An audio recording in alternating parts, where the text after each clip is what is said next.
Hey guys, welcome to Alpha Investors Analysis. So today I'm going to share with you guys how to potentially own these ERP companies. Now, what are these ERP companies? So for those of you guys who are not so familiar with what is ERP, right? Let me just give you a quick heads up. What's ERP? So for non-Singaporean friends, right? So basically, ERP, which is electronic road pricing system, many Singaporeans know about it, but for those non-Singaporean, it's actually simply expressway tolls. All right, so I'm pretty sure you guys will know that every time you enter an expressway, you have to pay a certain amount of fees, a certain amount of they call it fees, or some people call it tolls. All right, and in Singapore itself, we have constantly seen the rise in ERP pricing.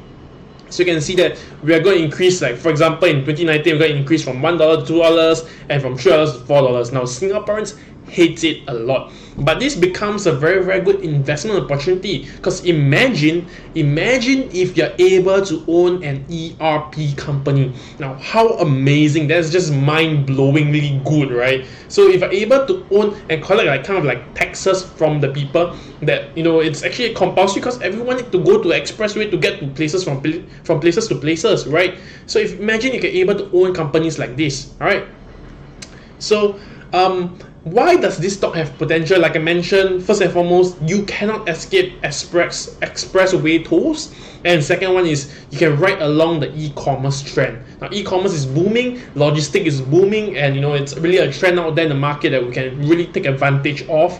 And these are things that people hate and love the most. All right, so how does this stock idea came about? When this stock idea first came about, Alibaba, I was actually a shareholder of Alibaba.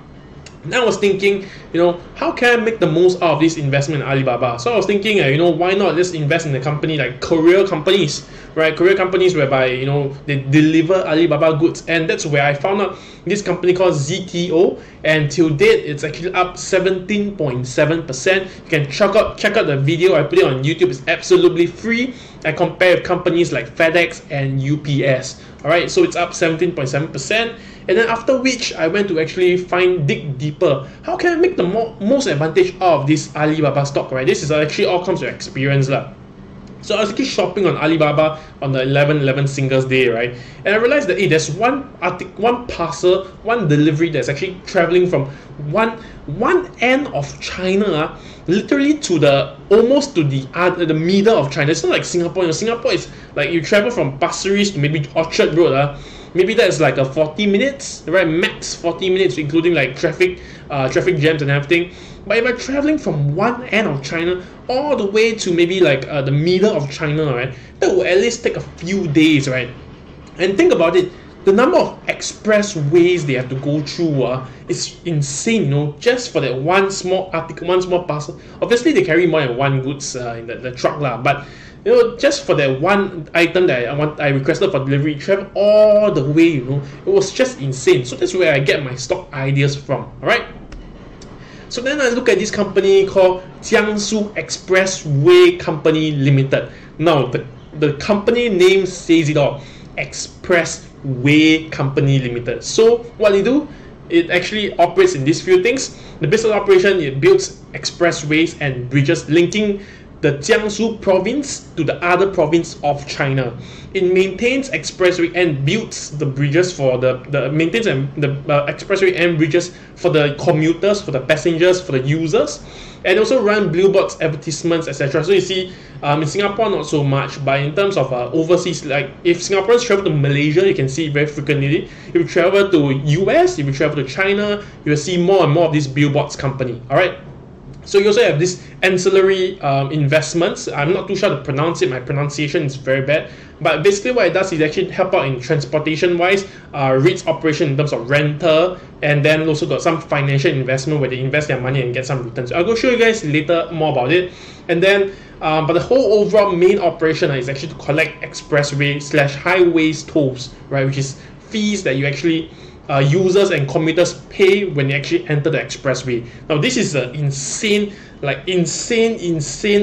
company, because I have never actually come across this kind of company, and I think it's like a pretty strong economic moat. I mean, who can possibly challenge you other than railways and aeroplanes, right? But then again, I'm going to show you guys the driving factors later. Alright, so these are just some of the expressway slash bridges built. This Nanjing Expressway, Zhenli Expressway, Guanjing Expressway. These are all based on 31st December 2018, which is the latest financial year report. There's Xicheng Expressway, there's CE Expressway, Zhendan Expressway, Jiangyi Expressway, Suzihang Expressway, and the list goes on. So total there's like 16 expressways slash bridges that covers over 840 km in China. So the main operation revolves around this Yangtze River Delta, which is the booming region of the People's Republic of China. Alright, so it's in a very, very strategic location currently at the moment. Okay, so these are the major assets. As you can see here, there's actually this how the operation wise in terms of how the Jiangsu Expressway company is built. You know, there's always a lot of organizational models and everything, right? But basically what this is trying to show you is that, you know, look at all of this part here. Most of the expressway slash properties owned, right, are all 100% owned by Jiangsu Express Company Limited. Now you can compare. If later I'll go share with you guys. Actually, stay all the way to the end. There's gonna be a surprise for you. So stay all the way to the end. But anyway, you can see that of all of these companies, that 100%. I'm going to share with you guys more expressway companies later also, right? So if you compare them apples with apples, oranges and oranges in terms of expressway, you can see that Jiangsu Expressway actually owns 100% of most of all these companies as compared to other companies, which I'm going to share with you guys more later. Okay, so these are the ancillaries services where they make some small term money from here and there, but the main source of revenue is still from the expressway tolls. And then these expressway tolls, what happens is they actually have 100% stake in all of these expressways. So each expressway, for example in Singapore, the PIE, the Pan Pacific Expressway, right, Pan Pacific Island Expressway, there is a company called PIE Private Limited. Alright, the TPE has a TPE Private Limited. Okay, the SLE has SLE Private Limited. Okay, each of all these are actually owned by maybe a bigger organization. All right, maybe the Singapore Expressway Private Limited or Singapore Expressway Holdings. So it's something like that, but in the Jiangsu province. All right, so the competitive advantage of the Jiangsu province, Jiangsu Expressway, is that due to its unique geographical advantage, the Yangtze River Delta is at the booming part of the China and is linking two provinces together, Shanghai and Nanjing. All right, these two places, it's actually linked together because of Jiangsu Expressway Limited. All right, so this company actually helps to, you know, facilitate trades, because by linking all these provinces together, they're actually able to move goods, move cargoes around easier. Okay. Now next, due to it has the leading capability in terms of operation management. Why? Because they have actually expressway and, you know, bridges covering a huge geographical location. I think that may be a typo. Let me just quickly check back. Yeah, it's 840 km. Sorry, it's 840 km, not 480 km. 840 km all across China. All right. So they actually have a very, very advanced, proven, and, you know, systematic way of, you know, operating and managing expressway in China, and this is able to drive costs down, improve efficiency, and last but not least, increase profits, which is beneficial for us as shareholders for the long term. Now next, they also have strong capability in investments and financial management. So later on, I'm going to share with you guys more on the strong financials and the cash rich, how cash rich is Jiangsu Expressway Limited, the high credit rating by the financial institution. I'm going to show you guys why later. All right, and this allows them to actually lower their financing costs a lot. Okay, so you know that, you know, building this kind of infrastructure companies need a lot of financing. So if you're able to have a high rating, can borrow money at a lower cost, you are seriously going to make a lot of money. Seriously, if you're in the construction industry, you would know that. And that's why you hear a lot of construction background noises, right? Okay, but anyway, so they're actually so rich. Jiangsu Expressway Limited is actually so rich. They actually started investing in other assets. Like, that's why they actually started ancillary businesses out. All right. Now, key driver first and foremost is the macroeconomy. All right, that's the One Belt, one road initiative for China to connect the rest of the world together, and because they want to kick out the maritime trade, right? They want to revive back the One Belt One Road initiative, and that's why Jiangsu Expressway Limited actually is very, very strategic, because it links up three provinces. Technically, it's three provinces: Jiangsu, where's the other one? Jiangsu, Shanghai, and Nanjing together, all right, in terms of trade and everything. And it's actually strategically located such that goods and cargoes can travel past all of these provinces and reach to maybe other countries in terms of Europe or further down into Southeast Asia. All right, so our trading partners such as Alibaba, JD.com, Baozun, also what else do we have? ZTO Express is the biggest logistic company in China itself, has shown time and time again that the e-commerce industry in China is booming. All right, it has been never better. It's all-time high. All right, so this doesn't even include industrial shipping, but we also know that industrial shipping is actually growing in China itself. Now, the GDP in China, despite the trade war, despite a slower growth every single month, they report every single month, lowest it has been before since 2013, etc., all these kind of things. But despite all this 6-point-something% slow growth and everything, they are still growing. That's the most important thing. They are still growing, and the One Belt One Road initiative is still ongoing. Plus, from all this, like I mentioned, Alibaba, JD, all this, they're still showing positive results. All right. So this is the key driver number one. The key driver number two is the developments and demands for transportation. This is based on 2018. They actually show that the passengers that use Jiangsu Expressway, all of their 16 expressway and belts and everything, they have a system to count all these things. So they actually grow by around 2%. Vehicles by civilians actually increased by 10.1%. So you can see there's demand in people using the expressways. Transportation cargo, shipping goods actually increased 4.4%. All right, 4.4%. Number of sedans in China itself, this is actually based on their China government statistics, it's actually up 8%.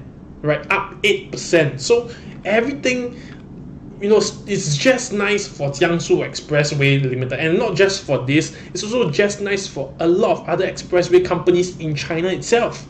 Okay, so the third key driver is technological advancement and implementation.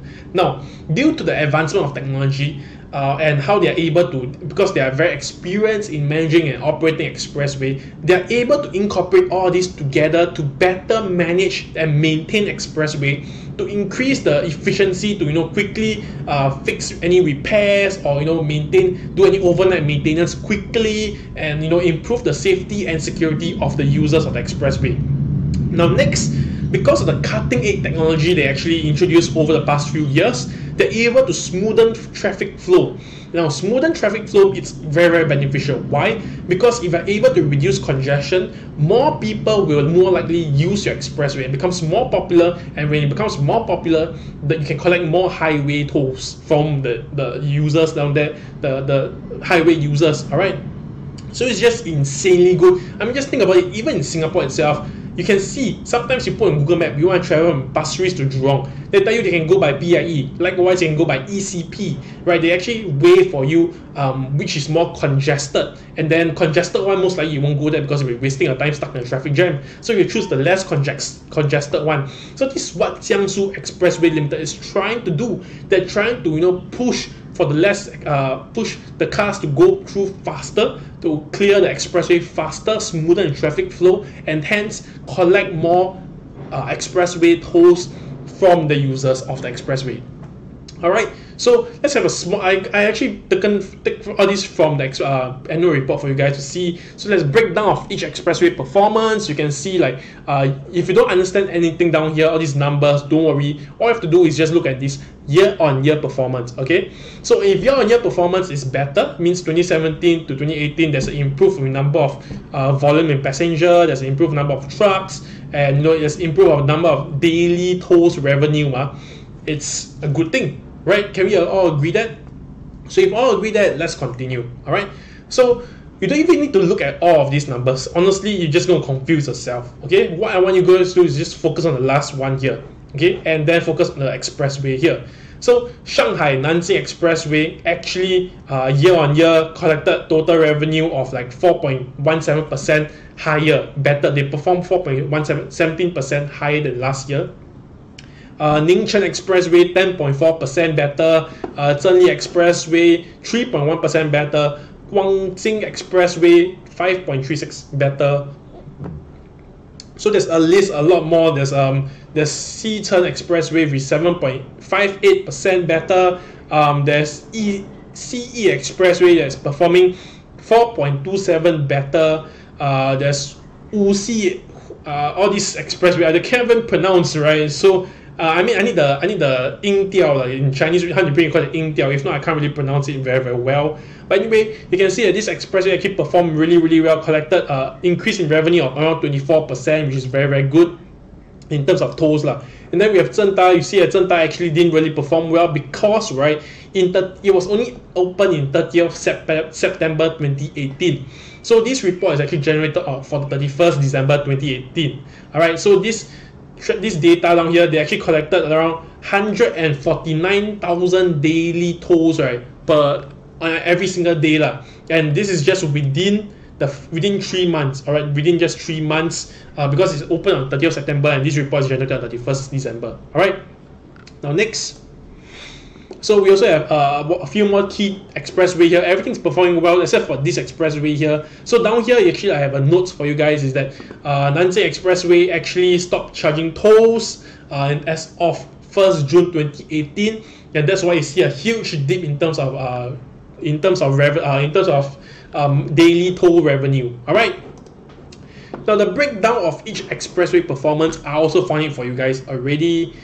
Sorry, it's the same one as the last one. It's the last one for here. So you can see that the Changjia Expressway also performed really well, 32.52%. This one is 3.4%. All right. So you can see that all the expressway is performing better than the previous year.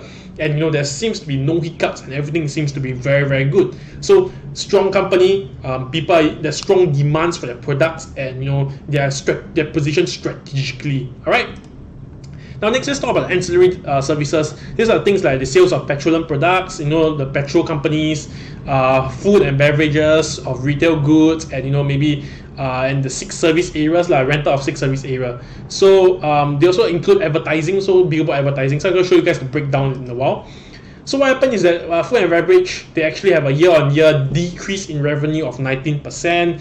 Sales of petroleum actually decrease in revenue of 21.50%. Now this contributes, this is quite important because sales of petroleum actually, it's the one that generated the most amount of money, most amount of revenue for Jiangsu Expressway Limited, and it actually dipped 21.5%. So it's quite a huge impact on it.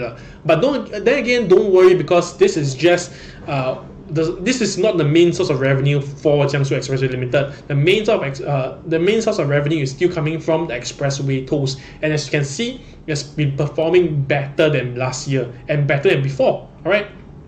So advertising, they were up 1.14%, and rental, they're up 34.7%. So these are the breakdown for the rental area. These are including some of the tourist attraction, all this. So we have all this service area. This one might fade away later, but it doesn't matter. You can see that on average, it's like 6 to 7 years before all of these rental services expires, and this is the amount of money collected based on all these rental services. So it's like, on average, I think it's like around $200 million in terms of renminbi. So it's actually performing really well. All right. Now let's take a look at the loan that actually the Jiangsu Expressway Limited took out. Because if you are to be an infrastructure company, you have to constantly borrow a lot of money to actually build stuff, maintain stuff, and your cash flow need to be good. All right. So I searched the whole financial report. I only found this over here. So what happened was that they actually have a lot of short-term. All these are short-term, super short-term financing, less than 1 year. All right, and on average, the borrowing fee is 4.35%. Right, that seems decent. That's actually considered very cheap compared to a lot of other companies, because they have super strong financials, and that's why they are able to borrow at just 4.35%. Now here is where it's getting interesting. To counter this 4.35%, what Jiangsu Expressway Limited did was that they went to actually invest their money into businesses, into other fixed deposit and assets and everything into other banks. So what happened is that I went to search their financial report. It's actually 12 pages of where they park their money. All right, 12 pages, okay, of where they park their money. And on average, all this money actually have a 2 to 3% average return. Okay, so think about it. Think about it. They borrow with 4.35%, and they are actually collecting. They're actually able to cushion a 2.2 to 3% away. So net, they're kind of only in debt of around 1 point something percent. All right, they have to just fork out 1 point something percent on their own. And if you think about it, if you look at the business of Jiangsu Express Limited, the tolls every month they're collecting so much more. Do you think they're able to pay off all these short-term loans?